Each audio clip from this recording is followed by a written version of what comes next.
और VC sir की एक बात पे आप जरा गौर दीजिएगा। उनका कहना है कि ऐसा नहीं है कि आप करवा के ही रहेंगे और हम देखो, करने को पहली तैयार बात तो ये है कि क्लासेस ऑफलाइन हो रही हैं। जो लोगों की क्लासेस ऑनलाइन हुई थी उनका अभी हमने मार्च में जो एग्ज़ाम हो रहे हैं वो सब हम जो है वो ओबीई के माध्यम से ही हो रहे हैं। अभी ये जो स्टूडेंट्स डिमांड कर रहे हैं वो एग्ज़ाम्स हैं जो कि मई या जून में होंगे, उसकी बात है शायद ये। और उनकी तो सब क्लासेस ऑफलाइन हुई हैं। हो सकता है कहीं पे 8-10 दिन की क्लास हुई होंगी, ऑनलाइन हुई होंगी। और अभी स्टूडेंट्स की बहुत ज़्यादा डिमांड थी, इसलिए हमने यूनिवर्सिटी को इमीडिएटली खोला। अदरवाइज 10-12 दिन बाद भी खोल सकते थे यूनिवर्सिटी को। नहीं, ऐसा तो नहीं है, 1 महीना से ज़्यादा हो गया। फरवरी में खुली थी।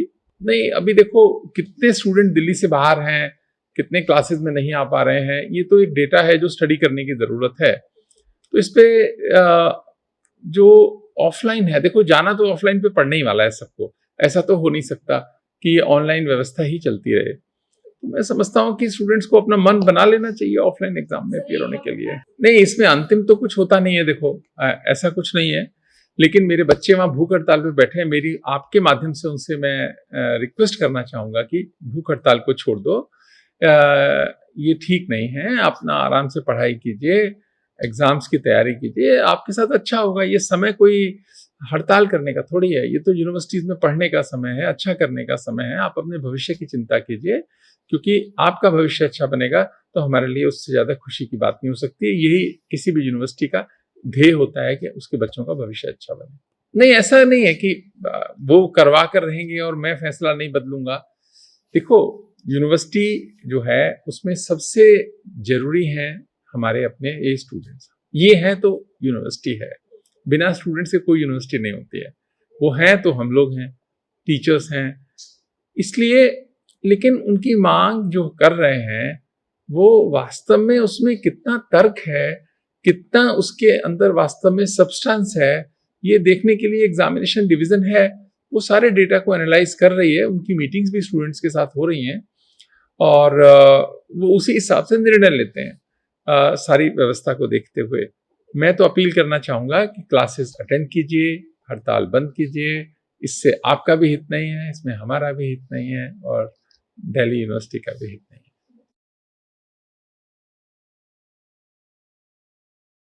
जय हिंद साथियों, मैं दिव्यांशु सिंह यादव। जैसा कि आपने वीसी सर की वीडियो में देखा अभी, हमारे वीसी सर बहुत ही स्टूडेंट सेंट्रिक हैं और वो स्टूडेंट्स की डिमांड को पूरा करते हैं हमेशा। तो मेरा आप सभी से निवेदन है कि मंडे को हम लोग एक बहुत बड़ा प्रोटेस्ट कर रहे हैं और उसके बाद अगर वो हमारी बात नहीं सुनते हैं तो उसके बाद हम हंगर स्ट्राइक कर रहे हैं 4 बजे से। लेकिन वीसी सर पहले ही डर गए हैं, मुझे ऐसा लग रहा है, क्योंकि वो कह रहे हैं हमारे बच्चे हैं, वो हड़ताल से हट जाएं। तो मेरा आप सभी से निवेदन है कि भारी से भारी संख्या में आइए मंडे को। और वीसी सर का ये भी कहना है कि हम एग्जामिनेशन ब्रांच हमारी सारी डिटेलों को एनालाइज कर रहा है, सबको समझ रहा है। तो मेरा आपसे कहना है कि आइए, एक दिन की बात है, ज़्यादा से ज़्यादा 2 दिन हो सकता है, वहाँ पे हम बैठे रहेंगे। जब वो सारा एनालाइज कर लेंगे और फैसला हमारे पक्ष में सुना देंगे, तब हम शांतिपूर्वक तरीके से वहाँ से चले आएंगे। आपके एक के आने से ही सब होगा। और वीसी सर की एक बात पे आप जरा गौर दीजिएगा। उनका कहना है कि ऐसा नहीं है कि आप करवा के ही रहेंगे और हम करने को तैयार नहीं हैं। और उनका ये भी कहना था कि तर्क कैसे हैं, तो आइए हम लोग साथ में मिलकर उनको सारे तर्क समझाएंगे। जो आएगा और जो फैसला ले सकता है हम उसी से ही बात करेंगे। हम कहीं नहीं जाएंगे, बैठे रहेंगे जब तक हमारे हक में फैसला नहीं आ जाता। तो मेरा आपसे निवेदन है, हमारे पास सबसे बड़ा मौका है, सारे पक्ष हमारे साथ हैं। ये संघर्ष एक ट्वीट से शुरू हुआ था, यहाँ तक पहुँचा है, इसको हम अंजाम तक लेके जाएंगे और वो भी लेकर रहेंगे, क्योंकि हमारा हक है। और ये यूनिवर्सिटी स्टूडेंट से ही बनती है और स्टूडेंट की मांग, सबकी मांग यही है। हमने 45,000 फॉर्म भरे, उसका कोई मतलब नहीं है, मान लिया, लेकिन जब हम वहाँ पे आएंगे भारी से भारी संख्या में, कम से कम 2,000 छात्रों की ज़रूरत है वहाँ पे, तब उनको लगेगा कि स्टूडेंट की ज़रूरत है और वो मानने को तैयार है। वीसी सर हमारे बहुत अच्छे हैं, इस वीडियो को देख के आपको समझ में आ गया होगा। तो प्लीज़ आइए, अपना हक लेके जाइए और हक लेके रहेंगे। मंडे को सबको आना है, एक एक छात्र को आना है जिसकी ओबी की ज़रूरत है। आपके एक के आने से ही होगा। तो सब लोग आइए, ओबी लेकर रहेंगे हम लोग। भारत माता की जय, वंदे मातरम।